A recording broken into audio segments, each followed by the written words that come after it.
महोदय। शुक्लाम्बरधरं विष्णुं शशिवर्णं चतुर्भुजं प्रसन्नवदनं ध्यायेत् सर्वविघ्नोपशान्तये। अगजाननपद्मार्कं गजाननमहर्निशम् अनेकदं तं भक्तानाम् एकदन्तम् उपास्महे। वागीशाज्याः सुमनसः सर्वार्थानामुपक्रमे यन्नत्वा कृतकृत्याश्रुस्तन्नमामि गजाननम्। शारदा शारदां भोजवदना वदनाम्बुजे सर्वदा सर्वदास्माकं सन्निधिं सन्क्रियात्। गुरुर्ब्रह्मा गुरुर्विष्णु गुरुर्देवो महेश्वरः गुरुः साक्षात् परं ब्रह्म तस्मै श्रीगुरवे नमः। ॐ नमः पाणिनिकाच्यायन पतञ्जलिभ्यः शब्दविद्या सम्प्रदायकर्तृभ्यो ऋषिभ्यो महद्भ्यो मुनिभ्यो। మొన్న వెనకటి పాటలో కారకం అంటే క్రియాజనకత్వం కారకత్వం అని అర్థం చెప్పినప్పుడు కారక అనే శబ్దానికి క్రియాజనకత్వం అంటే కర్త అనే అర్థం వస్తుంది కదా. కర్త అనే అర్థం వచ్చినప్పుడు కర్మ కారకం, కర్తృకారకం, కరణకారకం అనే మాట ఎలా కుదురుతుంది? ఎందువల్లంటే కారకం అంటే కర్త, అటువంటిప్పుడు కర్మ కారకం అంటే కర్మకర్త అని అర్థం వస్తుంది. కరణకారకం అంటే కరణకర్త అని వస్తుంది. కరణము కర్త ఒకటవడం కుదరదు కదా. అలాగే కర్మకర్త ఒకటవడం కుదరదు కదా. అలాగే కృకారకం ఉన్నప్పుడు కర్తృ శబ్దానికి కర్త అనే అర్థము, కారక శబ్దానికి కారకం అవుతుంది. అందుచేత క్రియాజం అని చెబితే కుదరదు.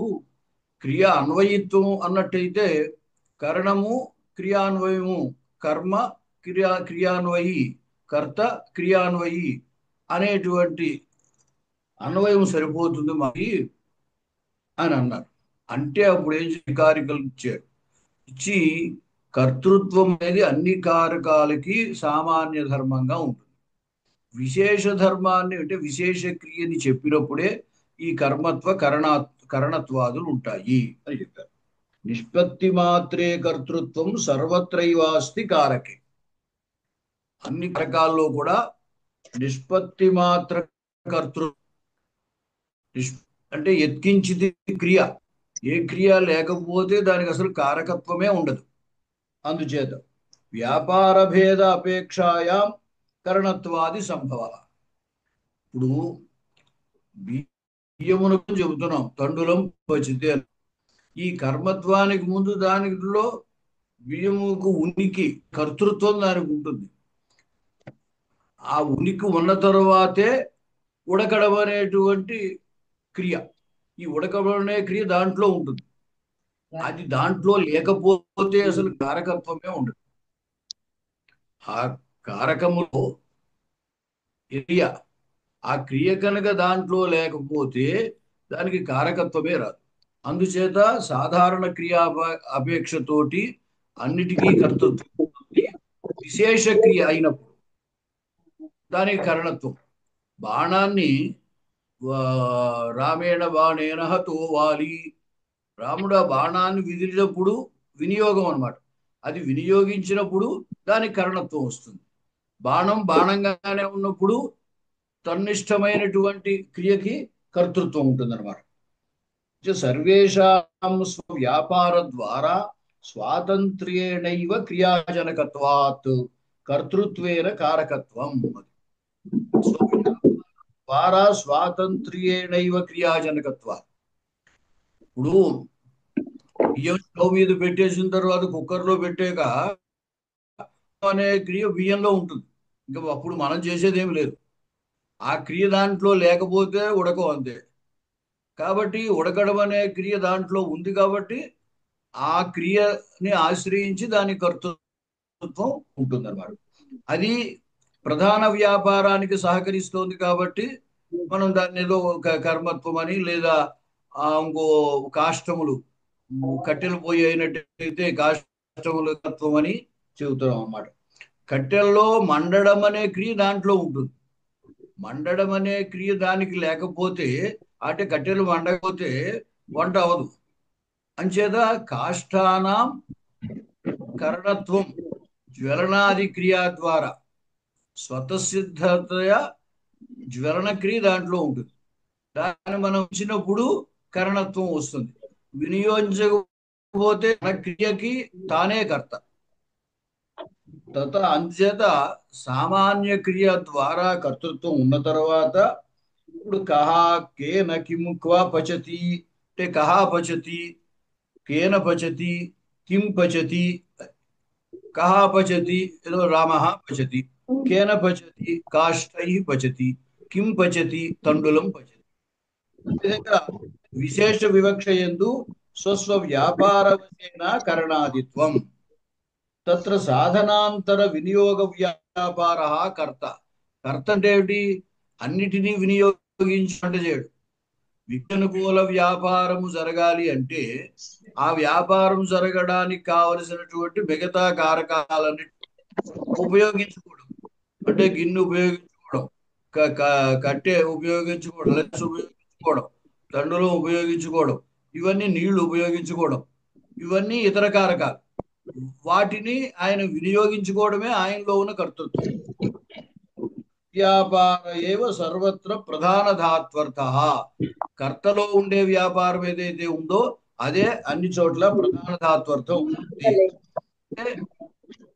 అంటే పచతి అనే దానికి విక్లిత్యనుకూల వ్యాపారమే ప్రధాన వ్యాపారం. అది ప్రధాన కర్తలో ఉండే వ్యాపారం. దానికి సహకరించేటువంటి ఆ ఇది బియ్యంలో ఉండేటువంటి విక్లేదన క్రియ, కర్రల్లో ఉండేటువంటి జ్వలన క్రియ, ఇవన్నీ అవాంతరమైన వ్యాపారాలు అన్నమాట. కర్తు క్రియయా ఈప్సితమ వ్యాపారం కర్మ. ఒక్కొక్క అంచేత విశేష వ్యాపారం తీసుకున్నప్పుడు ఆ కర్మత్వాదులు ఉపయోగిస్తే సంజ్ఞలు వస్తాయి. కారకాంతర సాధ్య వ్యాపారం కరణం, ప్రేరణానుమతి ఆది వ్యాపారం సంప్రదానం, అవధిభావ ఉపమ వ్యాపారదానం, కర్త్రాది వ్యవహతి క్రియాధార అధికరణం, స్వతంత్రం ప్రేరయన్ హేతు.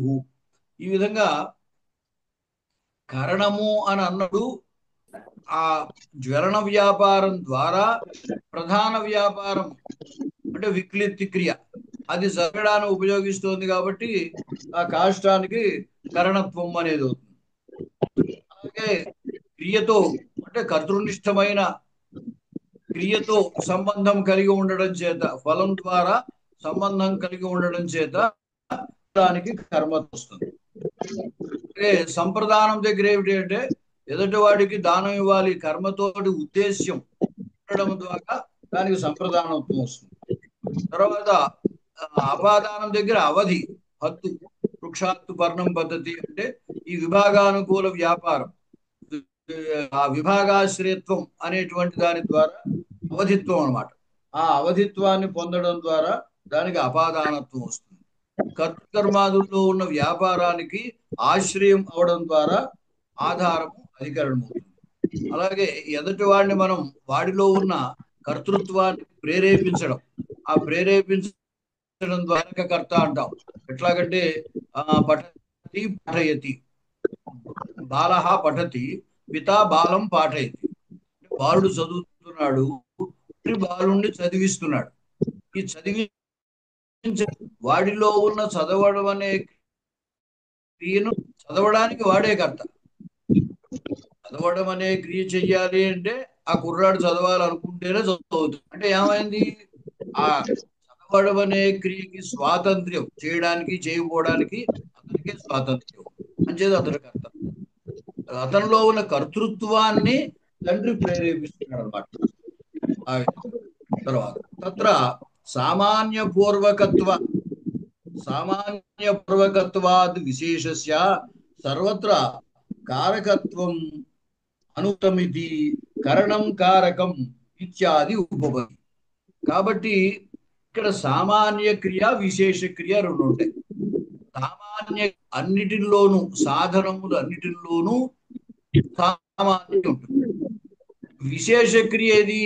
దాన్ని కర్మగా, కరణముగా, ప్రధానముగా మనం ఉపయోగించుకున్నప్పుడు ఆ విశేష క్రియ ఉంటుంది. కాబట్టి సామాన్యము విశేషము రెండింటికి అభేదంగా అన్వయం. సామాన్య విశేషములకు ఎప్పుడు అభేదాన్వయం ఉంటుంది. ఇప్పుడు నీలహ ఘట అనుకోండి, ఘట సామాన్యం, దాని యొక్క విశేషం. అప్పుడు అర్థం చెప్పినప్పుడు ఏం చేస్తున్నాం? నీలాభిన్నో ఘట అంటున్నాం. అంచేత సామాన్య విశేషములకు ఎప్పుడు అభేదంగా అన్వయం ఉంటుంది. కాబట్టి కరణం అనేది విశేష క్రియని చెప్పేటువంటిది, కారకం అనేది సామాన్య క్రియని చెప్పేటువంటిది. కాబట్టి కరణం కారకం, కర్మ కారకం అని చెప్పడంలో తప్పేమీ లేదు. అటువంటి వ్యవహారానికి ఇబ్బంది ఏమీ లేదు అని చెప్పి, అంటే మొట్టమొదటిలో మనకి ఈ ఇబ్బంది వస్తుంది కదా, క్రియాజనకత్వం కారకత్వం అని అన్నట్టయితే కారక శబ్దానికి కర్త అని అర్థం వస్తుంది కదా. అప్పుడు కరణం కారకం కర్మ కారకం మాట ఎలా కుదురుతుంది అని అక్కడ ప్రశ్నించాడు. ఇక్కడ సమాధానం ఏం చెప్తున్నాడంటే, కారకత్వం అనేది సామాన్య క్రియని చెప్పేటువంటిది, ఈ కర్మత్వము కరణత్వము అనేది విశేష వ్యాప్తి చెప్పేది, సామాన్య విశేషముల్ని అభేదంగా అన్వయించడం అదే. కాబట్టి అక్కడ విరోధం ఏమీ లేదు అన్నాడు. పుత్ర జన్మని పిత్రో కర్తృత్వేపి వివక్షయా అయమస్య ఈయమస్మాత్ వ్యవహార తథా. ఎలాగంటే ఈ వ్యవహారము వివక్షను బట్టి జరుగుతూ ఉంటుంది. ఎలాగంటే ఈ అబ్బాయికి ఇతడు తండ్రి, ఈ అబ్బాయికి ఈవిడ తల్లి, లేదా వీళ్ళిద్దరూ ఈ అబ్బాయికి తల్లిదండ్రులు అని చెబుతున్నాం. వాళ్ళిద్దరిని తల్లిదండ్రులనిద్దరిని చూపించి ఈ కుర్రవాడికి వీళ్ళు తల్లిదండ్రులు అంటే ఆ జనకత్వ అనేది అప్పుడు ఉభయందు ఉన్నట్టు. కేవలము ఇతడు తండ్రి అని మాత్రమే చెప్పామనుకోండి, అప్పుడు జనకత్వ వ్యాపారము అతని యందు ఉన్నట్టు. తల్లిని చూపించి ఇగో ఈ ఈ కుర్రాడికి ఈమె తల్లి అని చెప్తున్నాం. ఇలాగా ఏమవుతోంది? తండ్రికి జనకత్వం చెబుతున్నాం, తల్లికత్వం చెబుతున్నాం, లేదా ఉభయునికి కూడా జనకత్వం చెబుతున్నాం. అందువల్ల సాధారణంగా జనకుడు అంటే తండ్రి. అంచేత పిత్రోహ కర్తృత్వేపి, కుర్రాడి విషయంలో పుత్రుడి విషయంలో తండ్రికి కర్తృత్వము ఉన్నప్పటికీ వివక్ష చేత అయమస్యాం, ఈ కుర్రాడు ఈమెకి కలిగిన వాడు, ఈమెకి జన్మించాడు అని చెబుతున్నాం. అలాగే అస్మాత్, ఈమె ఆ అతని వల్ల, ఆ తండ్రి వల్ల ఈమె ఈ కుర్రాన్ని కన్నది అని చెబుతున్నాం. ఇలా చెప్పడం వల్ల ఈమస్మాత్ పుత్రం జనయతి ఇది వ్యవహార, ఆ వ్యవహారం ఎలా అయితే చేస్తున్నామో అదే విధంగా ఇక్కడ కూడా భేదము అభేదము, భేదమూలకమైన వ్యవహారం అంటే ఏమిటి? కరణం కారకం అడు, కారకత్వం అనేది అన్నిటిలో ఉండే సామాన్య ధర్మం అయితే, ఈ కర్మత్వ కరణత్వాది భేదం ద్వారా ఇది కరణము, ఇది కర్మ, ఇది సంప్రదానము అని వేరు చేసి చూపిస్తున్నాం అనమాట. లేకపోతే అన్నిట్లోనూ కర్తృత్వం ఉంటే, అన్నీ కర్తలే అయిపోతే కర్తకు ప్రథమా విభక్తి రావద్దా అని సందేహం వస్తుంది. అందుచేత అక్కడ సామాన్య క్రియ ద్వారా కర్తృత్వం ఉన్నా ఈ విశేష క్రియను బట్టి కరణత్వాది వివక్ష యందు తృతీయాది విభక్తులు వస్తున్నాయన్నమాట. ఏవం ఈ దృశే స్థలే అపాదానస్య కర్తృత్వేపి గ్రామాత్ ఆగచ్చతి ఇత్యేతద్ విషయే గ్రామః ఆగచ్చతి ఇది ప్రయోగో నా అనభిధానాత్. మళ్ళీ ఇక్కడ ఓ చిన్న అవాంతర పూర్వపక్షులు చిన్న మాట చెప్పాడు. కర్తృత్వం ఉంది, అన్నిటిలోనూ కర్తృత్వం ఉంది అంటున్నావు కదటయా, మరి అపాదానం గ్రామాత్ ఆగచ్చతి, గ్రామం నుండి వస్తున్నాడు అని చెప్పావు.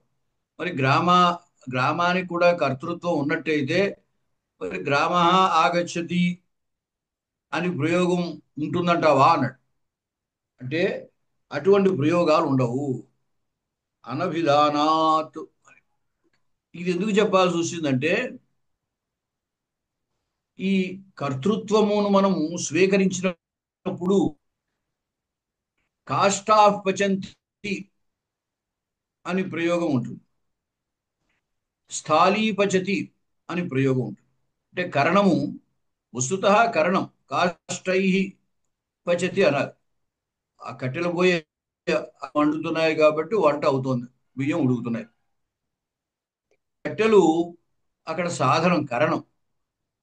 ఆ కరణమునందు మనం కర్త లేనప్పుడు కరణమునందే కర్తృత్వ వివక్ష చేస్తే కాష్టాః పచంతి అనే ప్రయోగం కూడా ఉంటుంది. ఇప్పుడు చూడండి, ఈ ఏదో కుక్కర్ అది అమ్మేవాళ్ళు ఏం చెప్తారంటే, ఇది చూడండి దీంట్లో ఇది చాలా బాగా ఉడుకుతుంది, ఇట్టే ఉడికిపోతుందంటే దీంట్లో ఇది చాలా మంచి కుక్కర్ అని చెప్తారు. అసలు మీరు ఏమి చేయగలదు, అలా పెడితే చాలు ఉడికిపోతుంది. అంటే దాని ప్రాశస్త్యాన్ని చెప్పడం, అదే వండేస్తున్నాడు ఆయన. కాస్ట్ ఆఫ్ పచతి, కట్టెలే వండేస్తున్నాయి.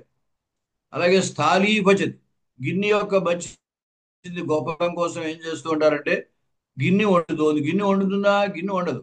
గిన్నెలో మనం బియ్యం పోసి వంట చేస్తాం, కానీ స్థాళీ పచతి అని ప్రయోగం చేస్తాం.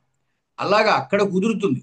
కాష్టై పచతి అనే ప్రయోగానికి బదులుగా కాష్టా పచతి, స్థాళీ పచతి, స్థాళ్యాం పచతి అధికరణం అది. గిన్నెలో వంట చేస్తున్నాడు. స్థాళ్యాం పచతి అనే దానికి బదులుగా స్థాళీ పచతి అని అనొచ్చు. అలాగా గ్రామాత్ ఆయాతి అనే చోట గ్రామ ఆయాతి అని అనొచ్చు. వాడి సందేహం అంటే అలాగా అటువంటి ప్రయోగాలు లేవు. ఇప్పుడు కూడా వ్యాకరణం, ప్రయోగశరణం, వ్యాకరణం మనం కొత్తగా ప్రయోగాలు చేస్తామంటే ఒప్పుకోదు. భాషలో ఉన్న ప్రయోగాలనే మనం సంస్కరిస్తాం వ్యాకరణం ద్వారా. చేత ఎక్కడైనా కరణానికి కర్తృత్వ వివక్షలో ప్రథమా విభక్తి రావడం, అలాగే కర్మకి కర్తృత్వ వివక్షలో ప్రథమా విభక్తి రావడం, అలాగే అధికరణానికి కర్తృత్వ వివక్షలో ప్రథమా విభక్తి రావడం ఉంటుంది. కానీ సమాధానానికి కర్తృత్వ వివక్షలో అపాదానము, సంప్రదానం ఆ రెండు చోట్ల కూడా ప్రథమా విభక్తులు రావు. ఎందువల్లంటే అనభిధానాత్, అసలు అటువంటి ప్రయోగాలే లేవు కాబట్టి. కరణత్వాద్యవస్థాయాం కర్తృ సంజ్ఞాతు నా. మళ్ళీ ఇప్పుడు కర్తృత్వము పైన కరణం కారకం ఉన్నప్పుడు కారకం శబ్దం చేత కారకానికి సామాన్య కర్తృత్వం, సామాన్య క్రియాపేక్షణ కర్తృత్వం ఉందంటున్నావు కదా. అలాగే కరణత్వం కూడా ఉంటుంది కదా. మరి ఈ రెండు సంజ్ఞలు ఒకదానికే వస్తాయా అంటే ఏమన్నాడంటే, విశేష క్రియ, విశేష క్రియ ఆధారంగా ఏ సంజ్ఞ వస్తుందో అప్పుడు సామాన్య క్రియ ఆధారంగా వచ్చే సంజ్ఞ ఉండదు. కరణత్వాది అవస్థాయాం అంటే దాన్ని కరణముగా సాధనంగా ఎప్పుడైతే వినియోగించేమో దాని యందు కరణత్వమే ఉంటుంది, కానీ కర్తృత్వ సంజ్ఞ ఉండదు. కారకత్వాదేవ స్వాతంత్ర్యే లబ్ధే స్వతంత్ర కర్త ఇది పునః స్వతంత్ర గ్రహణం స్వాతంత్ర్యమేవ యస్య తస్య కర్తృత్వార్థం నతు పారతంత్రయుక్త స్వాతంత్ర్యయుక్తస్య. ఇప్పుడు స్వతంత్ర కర్త అని సూత్రం ఉంది. స్వతంత్ర కర్త అంటే వ్యాపారం చేయడానికి అన్ని విధాల స్వాతంత్ర్యం ఉన్నవాడు, మిగతా కారకాలన్నిటినీ ప్రవహింపజేసేటువంటి వాడు కర్త. కర్త లేకపోతే ఆ గిన్నె వంట చేయదు, బియ్యం వాటంతటా ఉడికిపోవు, అయితే ఆ వాటంతటా మండిపోవు. అంటే ఏమిటి? ఇవన్నీ ఉపయోగించేవాడు కర్త ఉండాలి. అంచేత స్వాతంత్ర్యం అనేది ప్రధాన వ్యాపారాపేక్షగా ఎవరికైతే వ్యాపారం ఆ పని చేయడానికి స్వాతంత్ర్యం అన్ని విధాల, స్వాతంత్ర్యం అంటే కర్తం అకర్తం అన్యథా కర్తం అని చెప్తారు. అంటే ఆ పని చేయడానికి, చేయకపోవడానికి, మరోలా చేయడానికి, ఏ విధంగా అయినా వ్యవహరించడానికి అతనికి స్వాతంత్ర్యం ఉంటుంది కర్తకి. ఇది స్వాతంత్ర్యం అన్నమాట. మిగతా వాటిల్లో కూడా స్వాతంత్ర్యం ఉంది, అది పారతంత్ర్యముతో కూడిన స్వాతంత్ర్యం. అవన్నీ కర్తకి అధీనాలు, అంచేత పరతంత్రాలు. అయితే ఒకసారి స్టవ్ వెలిగించాక ఇక కర్త పని లేదు, అది వెలుగుతూనే ఉంటుంది. అప్పుడు స్వాతంత్ర్యం దానికి ఉంది. ఒకసారి బియ్యం లోపల స్టవ్లో పెట్టే, అదే కుక్కర్లో పెట్టాక ఆ బియ్యం ఉడుకుతాయి, ఇంకా కర్త పని లేదు. అంటే ఉడకడం అనే క్రియ అవి స్వతంత్రంగా చేస్తున్నాయి, కానీ అవి స్వతంత్రంగా అవి వ్యవహరించడానికి కర్త యొక్క అధీనంలో ఉన్నాయి. కర్త ఆ పని చేసాక, అంటే ఆ వినియోగం అయ్యాక కాష్టములను కరణంగా వినియోగాలు మండుతాయి. ప్రధాన క్రియ ఉడకడం అనే ప్రధాన క్రియకి అవి ఉపకరిస్తాయి. అవి మండుతాయి. మండడంలో అవే స్వతంత్రం. కానీ మండడానికి ముందు వాటిని మండించిన వాడు ఒకడు ఉండాలి. లేకపోతే వాటంతటా మండిపోవు.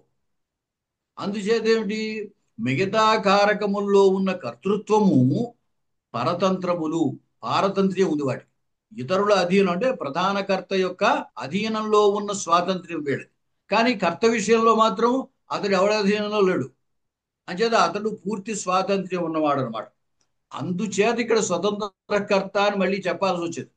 లేకపోతే కారకత్వం వల్లే కర్తృత్వం ఉంది కదా, మళ్ళీ స్వతంత్ర కర్త అనే సూత్రం ఎందుకు చెప్పినట్టు అని ప్రశ్నించాడు.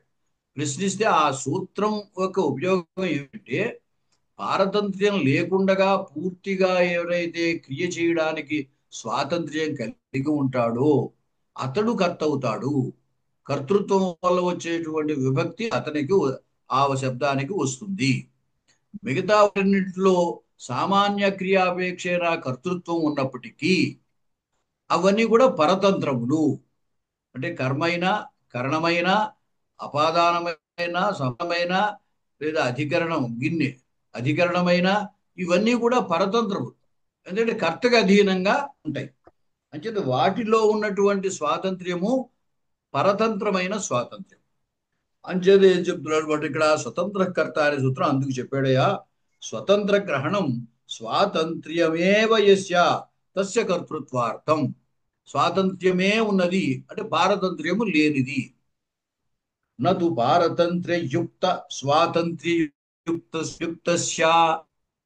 మిగతా కారకాలకి స్వాతంత్ర్యం ఉన్నా అవి పారతంత్ర్యముతో కూడిన స్వాతంత్ర్యం కలిగి, అటువంటి వాటికి స్వతంత్రకర్త అనే దాని వల్ల కర్తృత్వము ఆ దానికి సంబంధించిన విభక్తి రావు.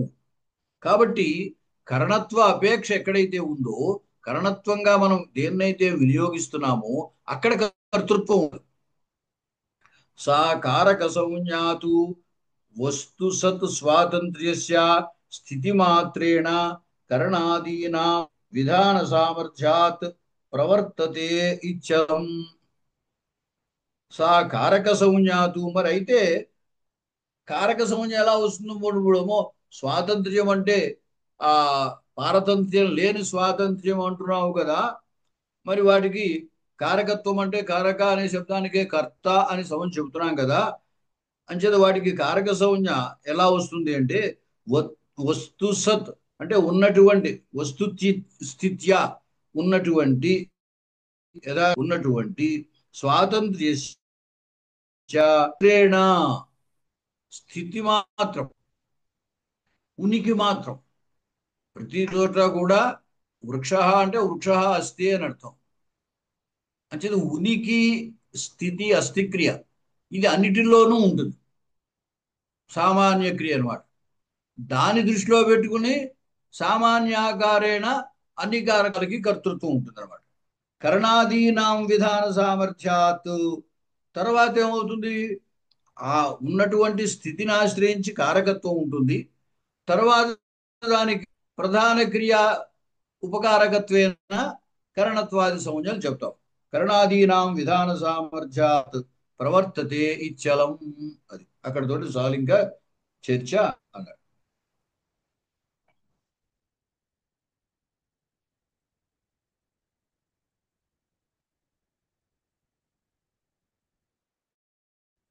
తర్వాత ఇక్కడ మరొక రకముగా కూడా సమాధానం చెప్పడానికి ప్రయత్నిస్తున్నాడు. అంటే ఏమిటి? వెనకాల ఆ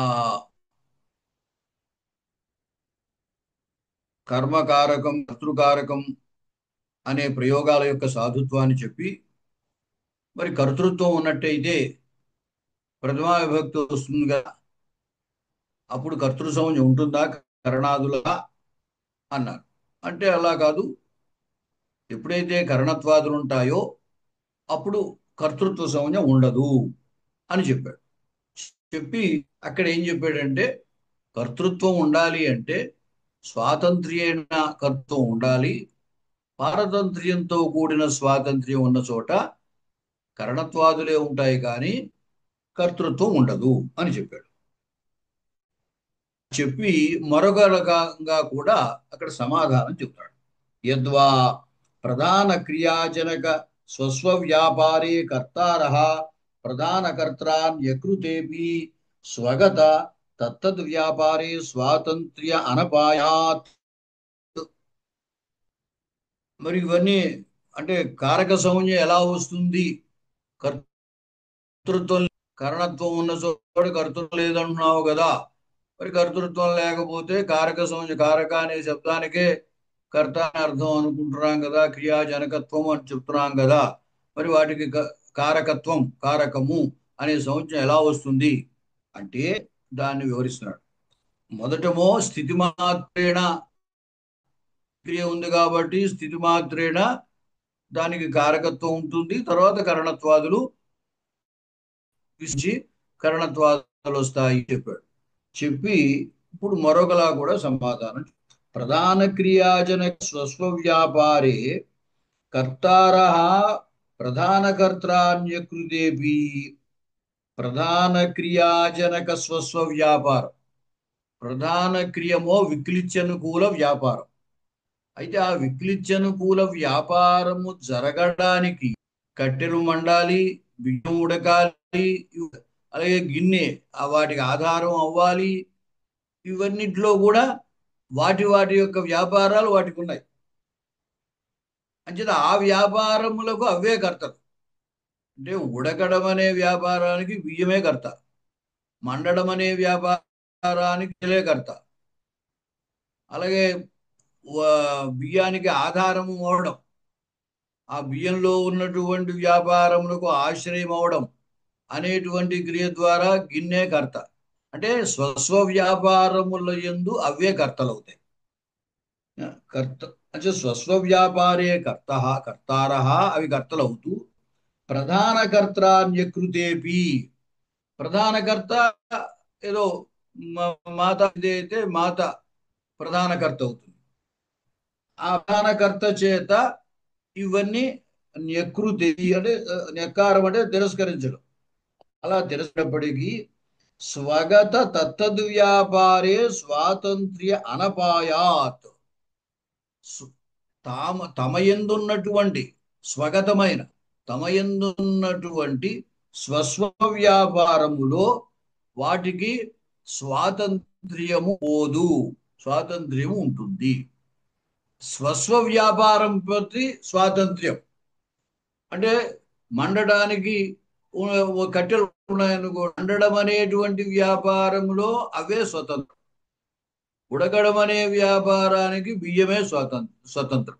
అలాగనమాట స్వస్వ వ్యాపారం ప్రతి వాటికి స్వాతంత్ర్యం లేకుండా పోదు, అంటే స్వాతంత్ర్యం ఉంటుంది. ప్రధాన కర్తృ దృష్టిలో ఇవి తిరస్కరింపబడుతున్నాయి. అంటే వీటికి కర్తలు ప్రధాన వ్యాపార దృష్టిలో వీటికి కర్త. కానీ మధ్యలో జరిగే అవాంతర వ్యాపారాలు, ఈ వ్యాపారాలన్నీ కలిస్తేనే ఆ ప్రధాన వ్యాపారం జరుగుతుంది. కాబట్టి అవాంతర వ్యాపారాలు, అప్రధాన వ్యాపారాలు ఏవైతే ఉన్నాయో వాటికి కర్తలు అవే అవుతాయి. కాబట్టి వాటికి స్వాతంత్ర్యం ఉంటుందన్నమాట. కాబట్టి ఆ స్వాతంత్ర్యం ఉండడం చేత వాటికి కర్తృత్వం వస్తుంది, ఇబ్బంది లేదు. అయితే సామాన్య అయితే ఎప్పుడైతే కరణత్వం చెప్పామో అప్పుడు ఇంక దానికి కర్తృత్వం ఉండదు. అకుర్వత సాధనత్వ అనుపపత్తే. అంటే అసలు ఏమీ క్రియ లేకపోతే సాధనత్వమే కుదరదు, అంటే కారకత్వమే కుదరదు.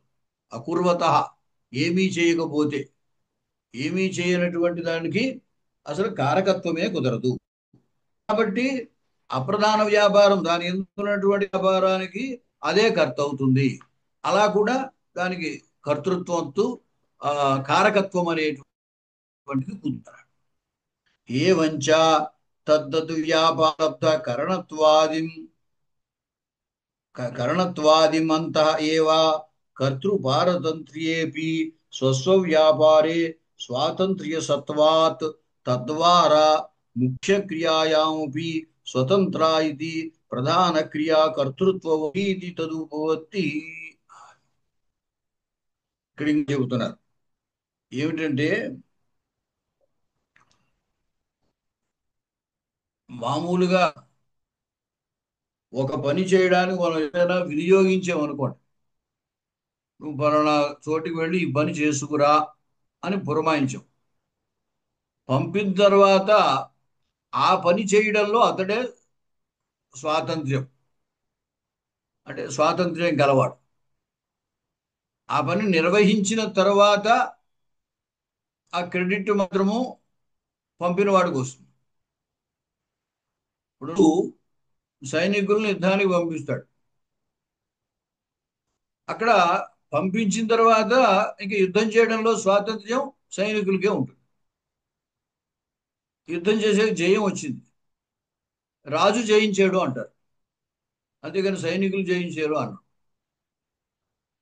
అలాగా ఏమిటంటే తత్తద్ వ్యాపార లబ్ధ కరణత్వాదిమంతః ఏవా, అంటే ఆయా వ్యాపారముల వల్ల, ఏమిటి మండడము లేదా ఉడకము ఇత్యాది వ్యాపారముల వల్ల వాటికి కరణత్వము కర్మత్వము వస్తాయి. అవే కర్తృపారతంత్ర్యేపి, అవి కర్తకి అధీనంలో ఉంటాయి.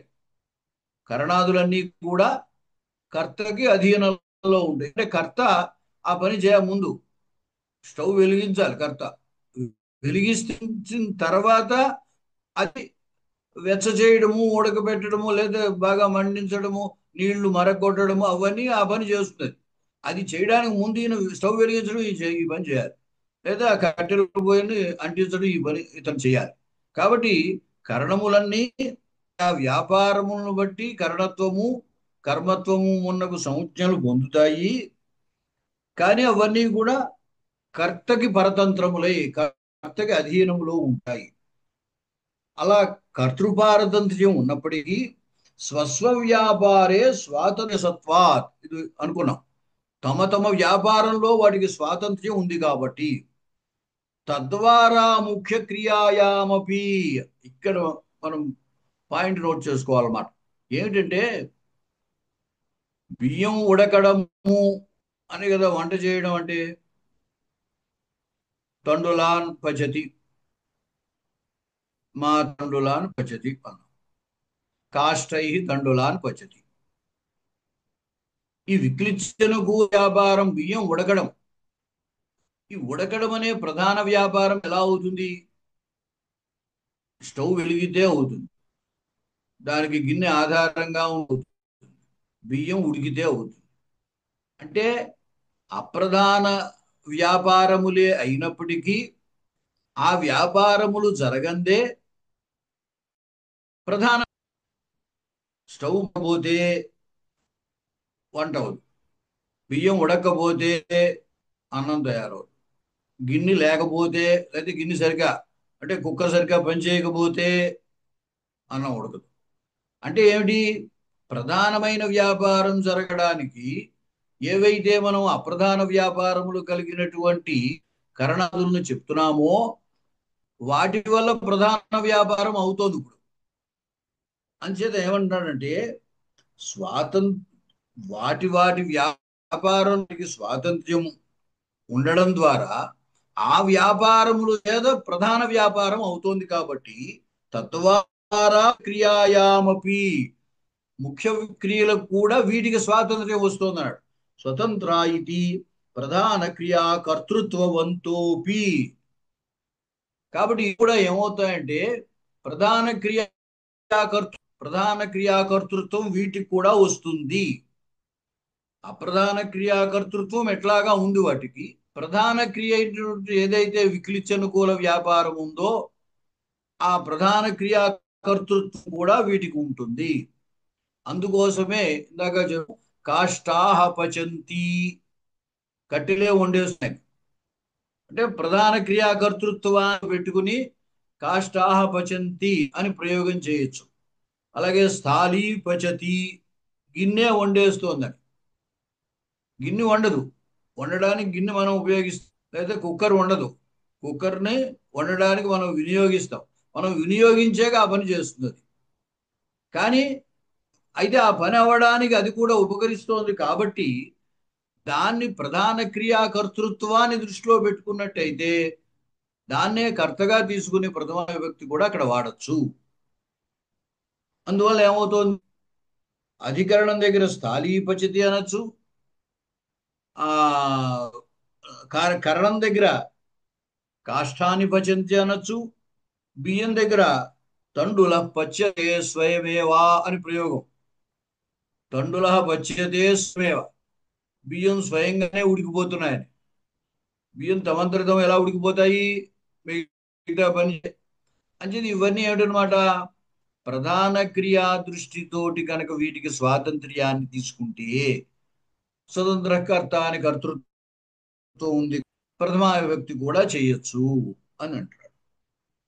విభక్తిస్తూ కరణాది నిమిత్తైవా అంటే ఇక్కడ వివక్షను మనము ప్రధాన కర్తృత్వాన్ని దృష్టిలో పెట్టుకుంటూ వీటికి కూడా ప్రధాన క్రియా నిష్పాదకత్వేన అంటే విక్లిత్యనుకూల వ్యాపారం అనేటువంటి ప్రధాన క్రియ జరగడానికి ఇవి ఉపకరిస్తున్నాయి కాబట్టి, ఇవన్నీ ఉంటే కానీ అవ్వట్లేదు కాబట్టి ఆ దృష్టితో ఇవన్నీ స్వతంత్రములు అని అనొచ్చు. ఆ స్వతంత్ర వివక్ష చేస్తే ప్రథమ కూడా చేయొచ్చు. అయితే వాన్ని వివక్ష చేస్తే తృతీయ విభక్తి వస్తుంది అనమాట. అంటే విభక్తిస్తూ కరణాది నిమిత్తైవ విభక్తి అన్నాడు. ఎందుకంటే అనవకాశత్వాత్ కరణత్వారేవ ఉద్భూతత్వాత్, వీటన్నిటికీ కూడా కర్తృత్వాన్ని పెట్టి ప్రథమా విభక్తి చేస్తే ఇంకా కరణత్వం దృఢం. కాష్టములను కూడా ప్రధాన క్రియా నిష్పాదకత్వేన కాష్టములకు కూడా కర్తృత్వాన్ని తీసేసుకుంటే ఉంటుంది. కానీ ఆ కర్తృత్వాన్ని తీసుకుని ప్రథమా విభక్తి చేస్తే ఇంకా కరణత్వాత్తు తృతీయ విభక్తి దేనికి చేస్తాం.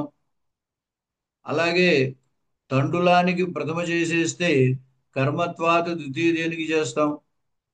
అలాగే గిన్ని దానికి స్వాతంత్ర్యాన్ని దృష్టిలో పెట్టుకుని కర్తృత్వం తీసుకుంటే ఇంకా అధికరణం వల్ల అయిన సప్తమి విభక్తి ఎక్కడ చేస్తాం. అప్పుడు అవన్నీ అనవకాశములు అయిపోతాయి కదా. అంచేది కరణత్వము చెప్పి తృతీయ చెప్పారు కాబట్టి వీటి యందు ఆ స్వాతంత్ర్యం ఉన్నా దాన్ని తీసుకోవట్లేదు. అంటే తన్నిమిత్తమైన విభక్తి రాదు అని చెబుతున్నాడు. విభక్తిస్తు కరణాది నిమిత్తైవా, ఎందువల్ల అనవకాశత్వాత్ కరణత్వాదేరేవ ఉద్భూతత్వాత్, ఇంకెక్కడా అనవకాశం. ఇక్కడ కరణం దగ్గర కూడా మనం ప్రధాన క్రియా సంపాదకత్వేన కర్తృత్వ వివక్ష చేసేస్తే ఇక తృతీయ ఎక్కడ చేస్తాం ఇంకా. కాబట్టి అనవకాశం అయిపోతుంది తృతీయ రావడానికి. అంచేత అనవకాశత్వాత్ దీని యందు కరణత్వ శక్తే ఉద్భూతమవుతుంది. కాబట్టి కరణత్వ నిమిత్తకమైన తృతీయ విభక్తి చేస్తాం. కర్త లేనప్పుడు, ఇందాకని చెప్పిన ప్రయోగాలు కర్త లేనప్పుడు అలా చెప్పచ్చు.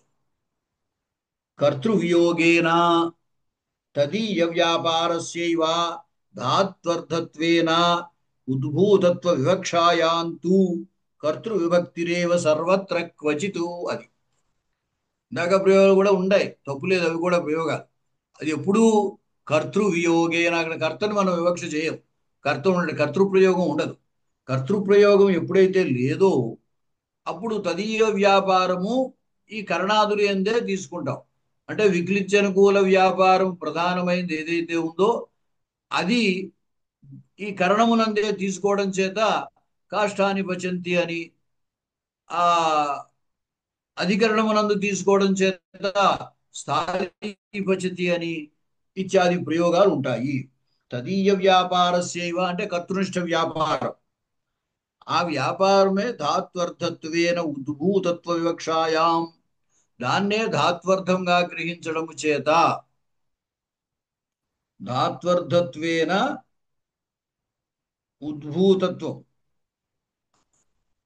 ప్రకృధాత్వర్థ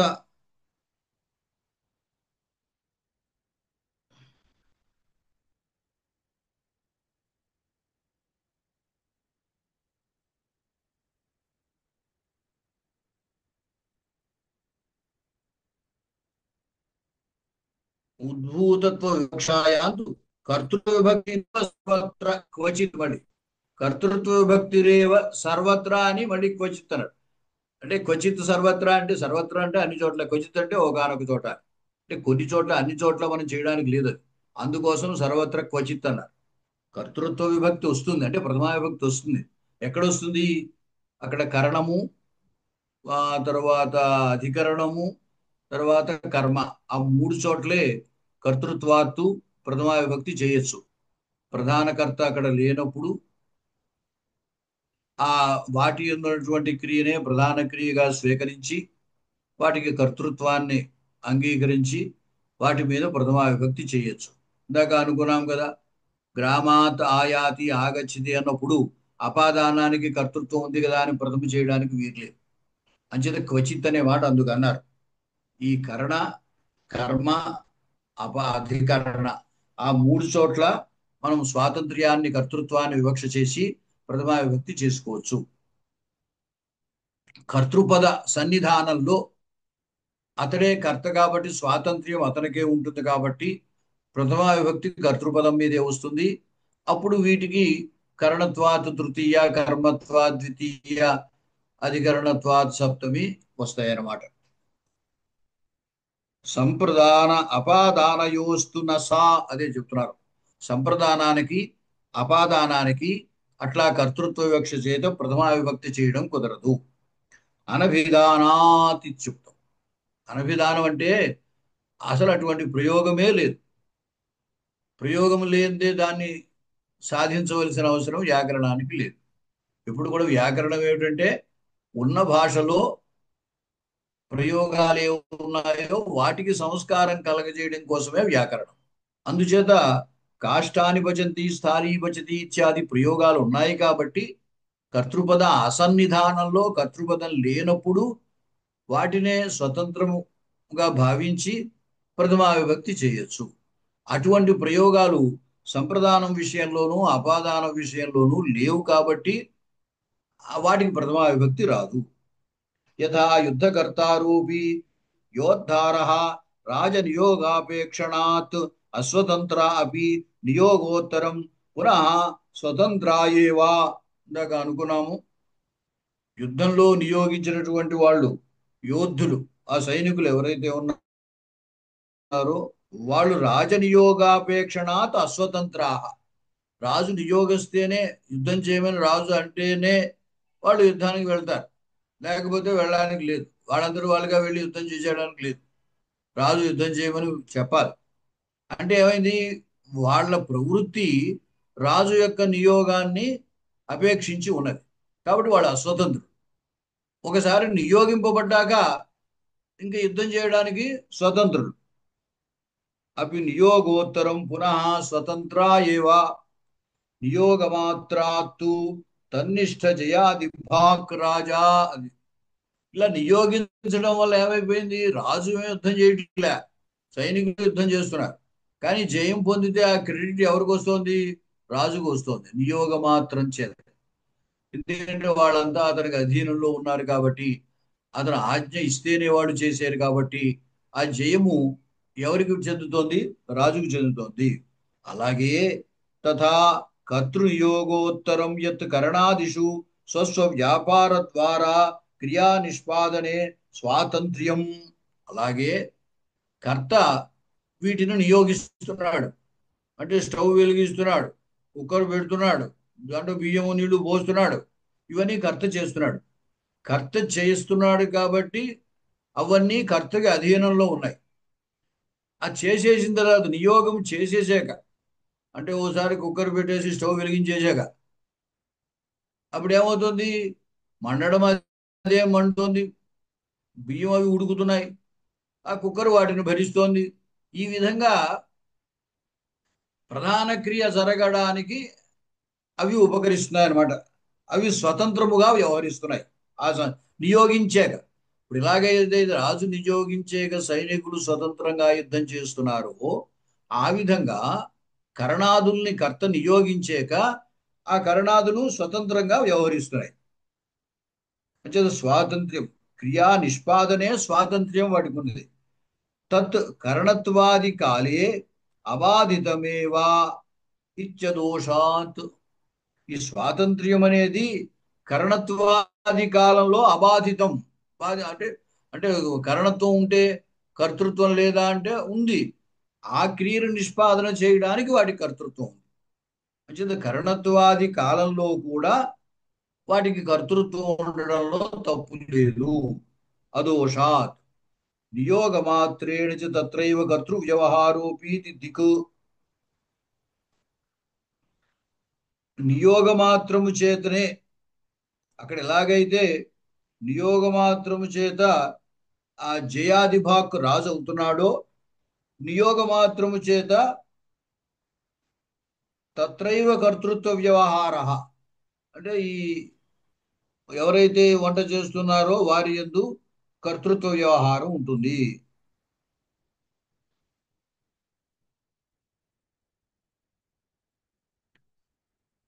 తర్వాత జ్వలనాది స్వస్వ వ్యాపారే స్వాతంత్ర్యాత్ తేషాం ధాత్వర్థత్వే యథా పచంతి ఇత్యాదేః దర్శనాచ్చ తాత్కాలిక స్వాతంత్ర్యేణ కారకత్వం స్వస్వ వ్యాపార ద్వారా ప్రధాన క్రియా నిష్పాదకత్వేన చ కరణత్వాది. ఇంకొకలా కూడా చెబుతున్నారు. ఏమిటి అంటే జ్వలనాది స్వస్వ వ్యాపారే అంటే ఇంతకు కూడా మనం ఈ మాట చెప్పుకున్నాము. కట్టెలు మండడానికి మండడం అనేటువంటి వ్యాపారంలో వీటికి పూర్తి స్వాతంత్ర్యం ఉంది కట్టెలకి. అంచేత జ్వలనాది స్వస్వ వ్యాపారే క్రియాత్ తేషాం ధాతర్థత్వే. ఇప్పుడు పచతి అనే చోట అనేక క్రియలు కలిపి పచతి అంటున్నాం. వంట చేయడం అంటే ఏదో బియ్యం కడగాలి, దాంట్లో పెట్టాలి, ఏదో ఎసరు మరగాలి, బియ్యం పొయ్యాలి, మామూలుగా పొయ్యి వెలిగించాలి, గిన్నె దాని మీద పెట్టాలి, బాగా మరిగి ఉడికిన తర్వాత కిందకి దింపాలి, మధ్యలో మంట సరిగా లేకపోతే ఊదాలి. ఇటువంటి క్రియలు చాలా ఉన్నాయి. ఇవన్నీ క్రియలు కలిపి పచతి అంటున్నాం. ఒక పచతి అంటే కేవలం ఒక క్రియ కాదు, అది అనేక సమూహ సమజన్మనాం అన్నాడు. అనేకమైన అవాంతర క్రియల యొక్క సముదాయం, వాటన్నిటినీ కలిపి పచతి అంటున్నాం అనమాట. ఇక్కడ కట్టెలు వండుతున్నాయి అంటే కట్టెలలో ఉన్నటువంటి ప్రధాన క్రియ అంటే అది చేసేటువంటి జ్వలన క్రియ. కాబట్టి జ్వలన క్రియ ఇక్కడ పచతికి అర్థం అనమాట. తత్తత్ స్వాతంత్ర తేషాం ధాతర్థత్వే ఏదా పచంతి ఇత్యాదేహ దర్శనాత్.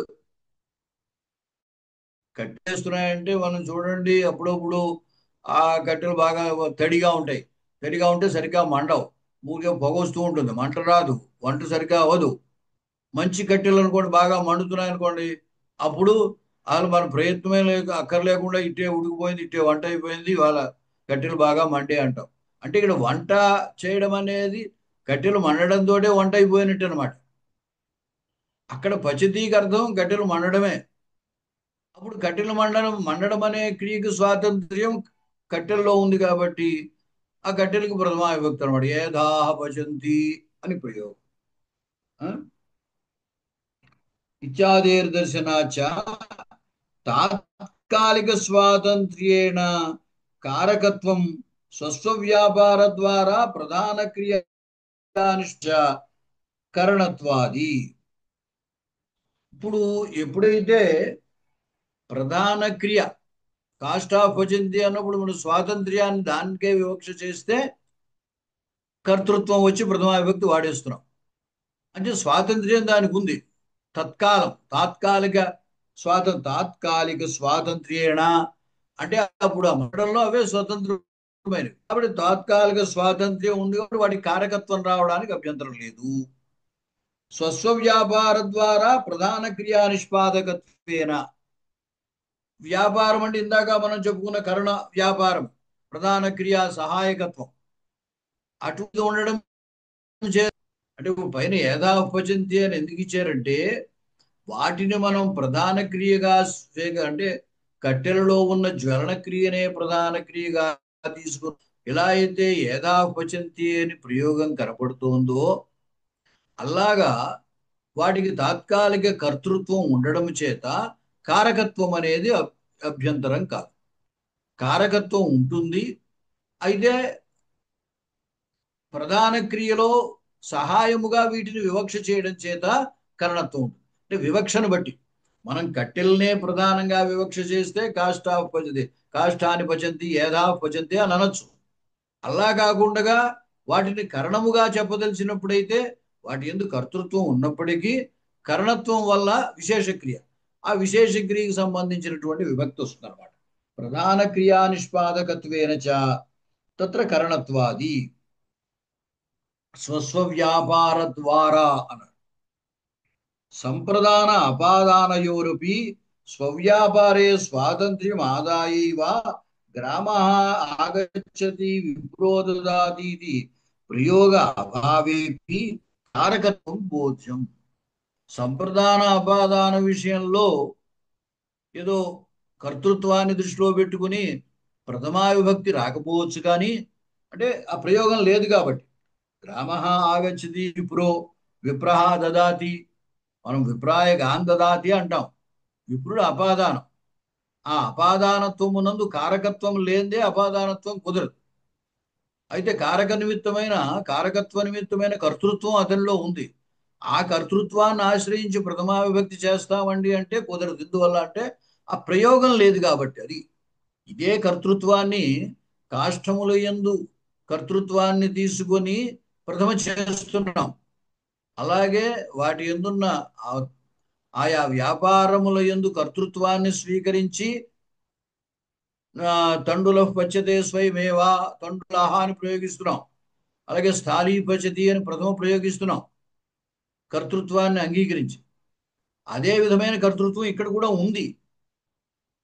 అంటే ఆ వ్యాపారం అపాదాన అంటే అవధిభూతమైన ఆ అవధిత్వోపగమము అని చెప్పారు ఇందాక. ఆ అవధిత్వోపగమం అనేటువంటి వ్యాపారము ఆ విప్రుల్లో ఉంది. దాన్ని తీసుకుని మరి ప్రథమ చేయొచ్చు కదా అంటే ప్రయోగము లేదు. కారణం అది. ప్రథమ చేయకూడదని కాదు. ఎందుకు చేయటం లేదు అంటే ప్రయోగం లేదు కాబట్టి చేయటం.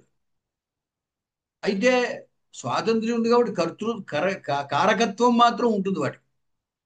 దాన్ని ప్రథమ చేయట్లేదు కానీ కారకత్వం పోదు. అది చెబుతున్నారు ఇక్కడ. గ్రామాగచ్చతి విప్రో దదాతి అటువంటిప్పుడు ప్రయోగాభావేపి, ప్రయోగము లేదు కాబట్టి ప్రథమా విభక్తి మనం చేయటం లేదు. కానీ వాటికి స్వస్వక్రియ స్వాతంత్ర్యం ఉంది కాబట్టి కారకత్వం ఉంటుంది. తదుక్తం భాష్యే పర్యాప్తం కరణాధికరణ కర్మణాం కర్తృత్వ నిదర్శనం అపాదానాదీనాం కర్తృత్వ నిదర్శనాయ అన్నాడు. ఇవన్నీ కారకములే కదా. కారకముల్లో మూడిటికి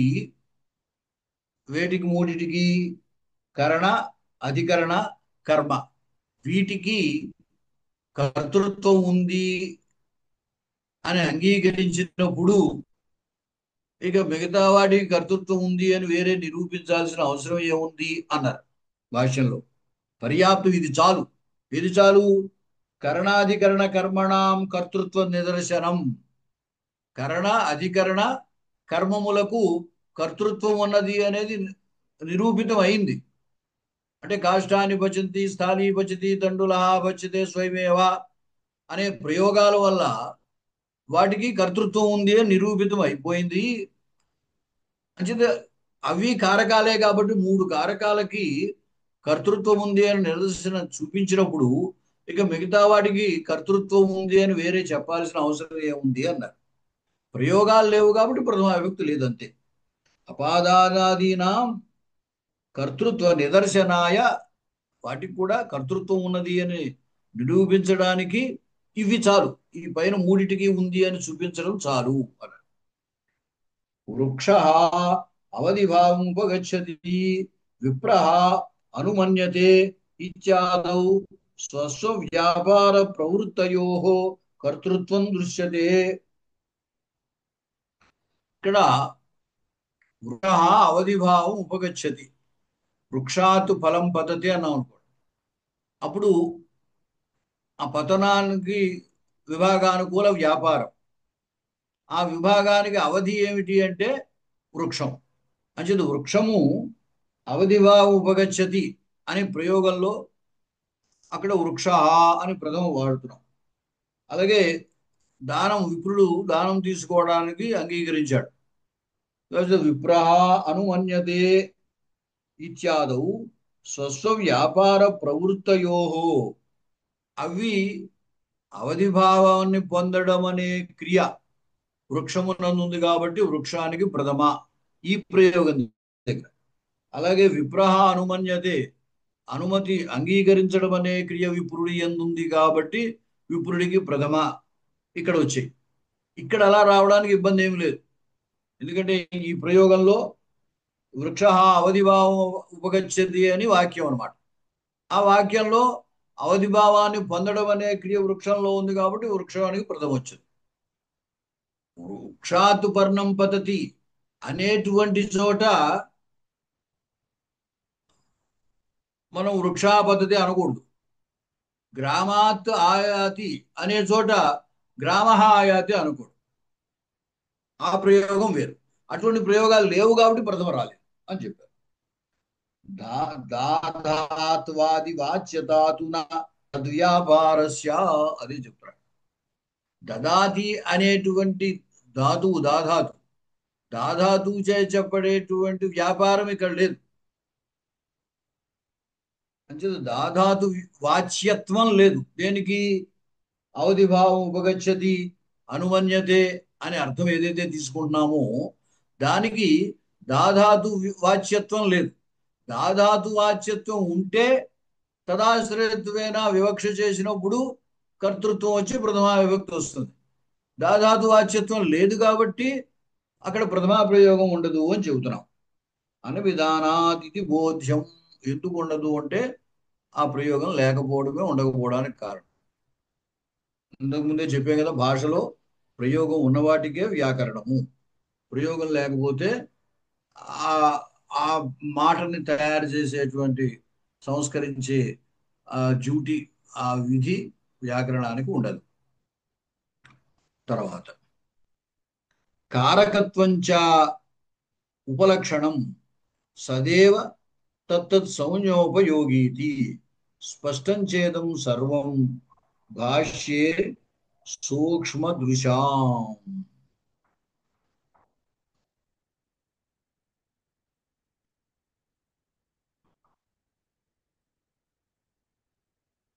ఇప్పుడు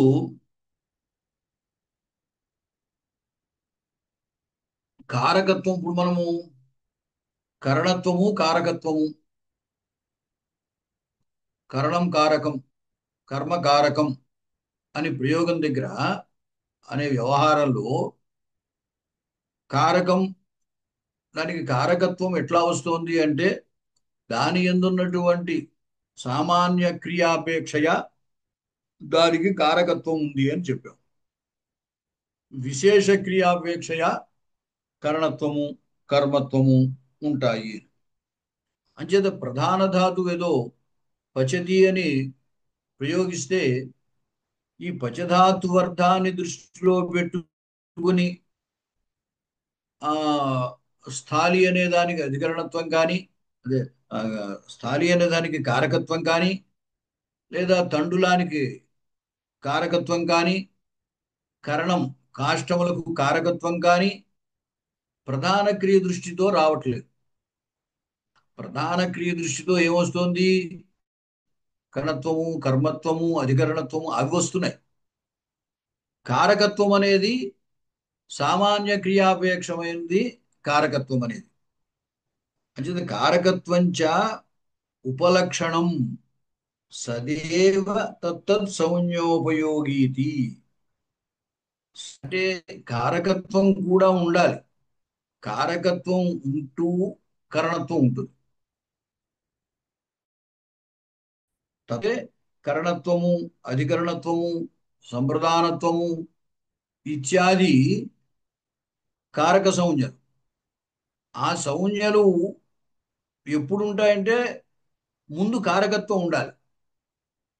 అంటే కారకత్వం అనేది సామాన్య క్రియాపేక్షం, సామాన్యమైన క్రియాజనకత్వం చేత వాటికన్నిటికీ కారకత్వం అనేది అన్ని కారకాల్లోనూ ఉంటుంది.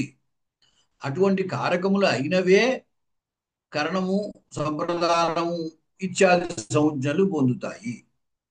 చేత ఈ కారకత్వం చ ఉపలక్షణం సదేవా, అంటే వీటన్నిటికీ ఈ కారకత్వం అనేది అన్నిటిలోనూ ఉంటూనే తత్తత్ సంజ్ఞోపయోగి, ఆయా కరణత్వాది సంజ్ఞలకు అది ఉపయోగి అవుతుంది.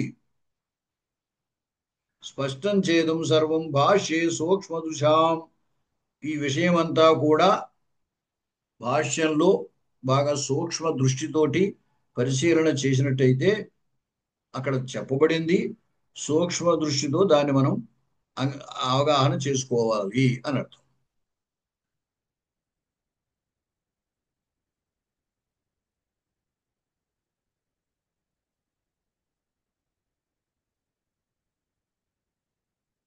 తర్వాత క్రియాన్వయిత్వం కారకత్వం అనేటువంటి చోట భాష్య విరోధం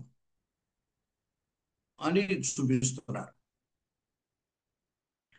అంటే క్రియాన్వయిత్వం కారకత్వం అనే పక్షం వాళ్ళు ఏమన్నారంటే, క్రియాజనకత్వం కారకత్వం అని అంటే ఏదో అనేక ఇబ్బందులు వస్తే ఆ ఇబ్బందులన్నిటికీ సమాధానం చెప్పడానికి శ్రమపడ్డారు. రకరకాల సమాధానాలు చెప్పి క్రియాజనకత్వం కారకత్వం అని అన్నారు. ఎందుకయ్యా ఇంత బాధపడడం? క్రియాన్వయిత్వం కారకత్వం అంటే హాయిగా కుదురుతుంది కదా మా పక్షంలో. అంటే కరణం కారకం, అంటే కరణము క్రియాన్వయి, కర్తృ కారకం, కర్త కారకం అంటే కర్త క్రియాన్వయి, అలాగే కర్మ కారకం, కర్మ క్రియతో అన్వయిస్తుంది అని హాయిగా కుదురుతోంది ఆ ప్రయోగాలకి. అంటే క్రియాన్వయిత్వం కారకత్వం అంటే సుఖంగా కుదురుతున్నప్పుడు క్రియాజనకత్వం కారకత్వం అని చెప్పి అక్కడి నుంచి మళ్ళీ క్రియాజనకత్వం అంటే సామాన్య క్రియాజనకత్వం చేత అన్నిటికీ కారకత్వం ఉంటుందని, తర్వాత విశేష క్రియ అపేక్షతోటి కరణత్వాదులు ఉంటాయని, అంచేది ఈ కారకత్వానికి సామాన్య ధర్మము, కరణత్వాది విశేష ధర్మము, సామాన్య విశేషములకు అభేదంగా అన్వయం కాబట్టి ఇబ్బంది ఏమి లేదని ఇంత చెబుతున్నావు కదా, ఇంత గొడవెందుకు? ఏకంగా క్రియాన్వయిత్వం కారకత్వం అని ఒప్పేసుకుంటే ఏ గొడవ లేదు కదా, ఈ ఆ వ్యవహారానికి ఎటువంటి ఇబ్బంది రాదు కదా అన్నాడు. అంటే అలా కాదయ్యా, క్రియాన్వయిత్వం కారకత్వం అనే మాటకి భాష్యంతో విరోధం వస్తోంది. మరి భాష్య విరోధమైన సిద్ధాంతం, భాష్య విరుద్ధమైన సిద్ధాంతాన్ని ఎలా ఒప్పుకుంటాము? భాష్య విరోధం రావడం చేత క్రియాజనకత్వం కారకత్వం అని చెప్పి ఆ క్రియాజనకత్వం అని చెబితే వచ్చే ఇబ్బందుల్ని వాటికి సమన్వయం చేయడానికి ప్రయత్నం చేశాం. అందుచేత క్రియాజనకత్వమే కారకత్వం అని చెప్పడానికి కారణం ఏమిటంటే, క్రియాన్వయిత్వం కారకత్వం అనేది భాష్య విరుద్ధమైన సిద్ధాంతం. కాబట్టి భాష్య విరుద్ధమైన సిద్ధాంతాన్ని అంగీకరించకూడదు కాబట్టి మేము క్రియాన్వయిత్వం కారకత్వం అని చెప్పాల్సి వచ్చింది. ఆ భాష్య విరోధాన్ని చూపిస్తున్నాడు. ఈ వ్యాకరణ శాస్త్రంలో ఎవరు ఏది ప్రతిపాదించినా దానికి భాష్య ప్రామాణ్యం చూపించాలి. అదే దీనికి సుప్రీంకోర్టు హై అనమాట. ఇక దానికి మించింది ఏం లేదు. పతంజలి మహాభాష్యము అది అన్నిటికీ వీటో హక్కు కలిగిందనమాట. కాబట్టి దానికి విరుద్ధంగా ఎవరు ఏ మాట చెప్పినా, ఎంత గొప్పగా చెప్పినా, ఎన్ని యుక్తులు చెప్పినా అంగీకరించరు. పతంజలి చెప్పిన దానికి విరుద్ధంగా ఉండకూడదు ఏది చెప్పినా. అది సిద్ధాంతం అనమాట. అందుచేత భాష్య విరోధం ఎలా ఉందో చూపిస్తున్నాడు. ఏతు క్రియాన్వయిత్వం కారకత్వం వదంతి తేషాం కర్తృ సమవాయేపి కరణం కారకమిత్యాదే అనుపపత్యభావాత్. అదే ఇంతకు ముందు అనుకున్నాం, వాళ్ళకేం అనుపపత్తి లేదు. క్రియాన్వయిత్వం కారకత్వం అని అన్నప్పుడు కారక శబ్దానికి కర్త అనే అర్థం ఉన్నప్పటికీ క్రియాన్వయి అని అర్థం కాబట్టి కర్మకారకం అంటే కర్మ క్రియాన్వయి అని అర్థం వస్తుంది. కరణకారకం కరణ కరణము క్రియాన్వయి క్రియతో అన్వయి అని చెప్పడం వల్ల ఎటువంటి అనుపపత్తి ఎటువంటి విరోధము లేదు. అలా అయితే బానే ఉంది. కానీ తదాశంకా సమాధానపర భాష్య అసంగతి. క్రియాన్వయత్వం అంటే ఈ ప్రయోగాలు కుదురుతున్నాయి బానే ఉంది అని అనిపిస్తున్నా భాష్యంలో ఏముందంటే కారక ఇది సంజ్ఞా నిర్దేశేత్ సాధనం నిర్వర్తకం వా ఇది సంజ్ఞనో నిర్దేశ కర్తవ్య ఇది చ ఉదితే అన్వర్థ సంజ్ఞా విజ్ఞానాత్ విశిష్ట సంజ్ఞ సిద్ధ్యా పరిహృతే అన్వర్థమితి చేత్ కర్తరి కర్తృశబ్దో నోపపద్యతే కరణం నిర్వర్తకం కారకం కరణం కారకం అధికరణం కారకం ఇది పునశ్చోదితే అంతతః గత్వా ఏవం తరిహి సామాన్యభూతా క్రియా వర్తతే తస్యాహ నిర్వర్తకం కారకం ఇది సమాహితం. దాని గురించి శంకా సమాధానం. ఏమి శంకించారు? కరణం కారకం అనేటువంటి వ్యవహారము కుదరదు అని శంకించారు. కరణం కారకం అనే వ్యవహారము కుదరదు అని అనడం ఎలా కుదురుతుంది? క్రియాన్వయిత్వం కారకత్వం అని చెబితే కరణం కారకం అనే చోట ఇబ్బంది ఏం లేదు. ఇప్పుడే అనుకున్నాం కదా, కరణం కారకం అంటే కరణం క్రియాన్వయి అని అర్థం. అప్పుడు ఇబ్బంది లేదు, కరణం క్రియతో అన్వయిస్తుంది అని చెప్తే తప్పేం లేదు కదా. ప్రశ్న ఎప్పుడు వస్తుంది? క్రియాజనకత్వం కారకత్వం అన్నప్పుడే. క్రియాజనకత్వం కారకత్వం అంటే కర్తృత్వం ఉంటుంది. ఎందుకంటే అక్కడ నుల్ దృశ్యం అనే నుల్ దృశ్యం కర్తరి కాబట్టి కారక శబ్దానికి కర్త అని అర్థము. అప్పుడు కరణం కారకం అనేది కుదరదు అని శంక. ప్రశ్న వేయాల్సిన పరిస్థితి ఎందుకు వచ్చింది అంటే కారక శబ్దానికి క్రియాన్వయము అని అర్థం చెబితే ప్రశ్న వేయాల్సిన పనే లేదు. కారక శబ్దానికి క్రియాజనకత్వము అని చెప్పినప్పుడే క్రియాజనకము అంటే కర్త అవుతుంది. కాబట్టి కరణం కర్త కర్మకర్త అని చెప్పడం సమంజసం కాదు, అన్వయించదు. కాబట్టి ప్రశ్న వేయాల్సిన అవసరం వచ్చింది. అప్పుడు వాళ్ళు సమాధానం చెప్పారు. అదే ఇదే సమాధానం ఇప్పుడు ఎవరికో ఏమనుకున్నామో అదే. సత్తా మాత్రం చేత సామాన్య క్రియ దృష్టితోటి కారకత్వం అనేది ఉంటుంది. విశేష క్రియా దృష్టితోటి కరణత్వాదులు ఉంటాయి. సామాన్య ధర్మము విశేష ధర్మము కాబట్టి రెండిటికి అభేదైన అన్వయం కాబట్టి ఇబ్బంది ఏమీ లేదు అని సమాధానం. అంచేది ఏమన్నారు?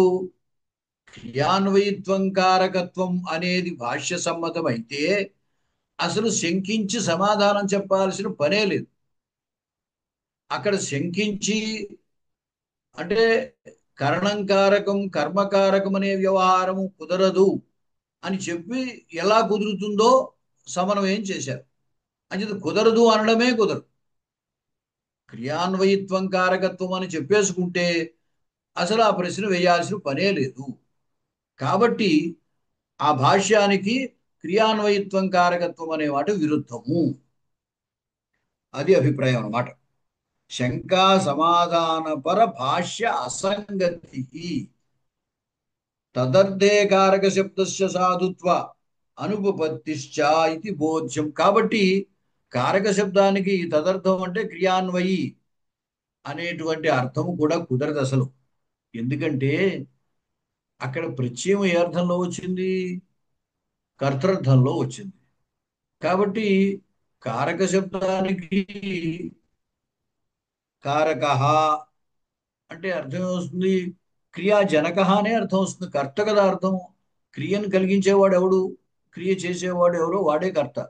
కాబట్టి కారక శబ్దానికి కర్త అనే అర్థం వస్తుంది, కానీ అక్కడ ప్రత్యయం వల్ల క్రియ క్రియతో అన్వయించేది అనే మాట రాదయ్యా. అంచేత అసలు క్రియాన్వయి అనే అర్థంలో కారక శబ్దమే కుదరదు అన్నాడు. తర్వాత తత్ర కర్మణి ద్వితీయ ఇది సూత్రం. ఆ, ఇక్కడి నుంచి ఆ కర్మణి ద్వితీయ సూత్ర వ్యాఖ్యానం చేయబోతున్నాడు. ఇది ఇంకా రేపు చెప్పుకుందామండి. ఎందుకంటే దీంట్లో కర్తృయేప్సితం కర్మ, అక్కడ కర్మత్వ పరిష్కారము అదేను. మీ దగ్గర మరి ఏదైనా కారక ప్రకరణము గ్రంథము ఉన్నట్టయితే ఒకసారి కర్తృయేప్సితం కర్మ కర్మణి ద్వితీయ అవి ఒకసారి చదువుకోండి. ఆ? అలాగే. కర్తృయేప్సితం కర్మ కర్తృనిష్ట వ్యాపారజన్య ఫలాశ్రయత్వం కర్మత్వం అని చెప్పి దానికి చాలా పరిష్కారం ఉంది. మరి ఉమ్, మీరంతా అంటే అదంతా పరిష్కారం మీకు తెలుసో తెలియదు. సరే, రేపు చెప్తాను మీకు. మరి ఎంతవరకు అది అర్థమవుతుందో ప్రయత్నిస్తాను. ఆ? ఉమ్. ఇక్కడితో ఆపుతాను. అలాగే గురుగారు మహోదయ. ఇవాళ ఏం ధన్యవాదాలు. చెప్పుకున్నట్టండి? ఆ ఇవాళ కారకత్వ పరిష్కారమేనా? ఇంకా ఇవాల్టి విషయాన్ని మనమా కారకత్వ పరిష్కారం నెంబర్ 2 సెకండ్ భాగం అనుకుంటే సరిపోతుంది. ఉమ్, అలా కాదు. అంటే కారకత్వ పరిష్కారమేనండి. క్రియాజనకత్వం కారకత్వం అనేది సిద్ధాంతీకరించాడు. అంచేత ఆ, కారకత్వ కారక శబ్దార్థ పరిష్కారం అన్నాడు. లేదా సరిపోతుందండి. కారకత్వ పరిష్కారం అంటే సరిపోతుంది. అలాగే. ఆ? సరే. ఏం చేశారు ఇవాళ? ఏం సిద్ధాంతకరించారు? సిద్ధాంతము క్రియాజనకత్వం కారకత్వం, అదే సిద్ధాంతం. క్రియాన్వయిత్వం కాదు అని.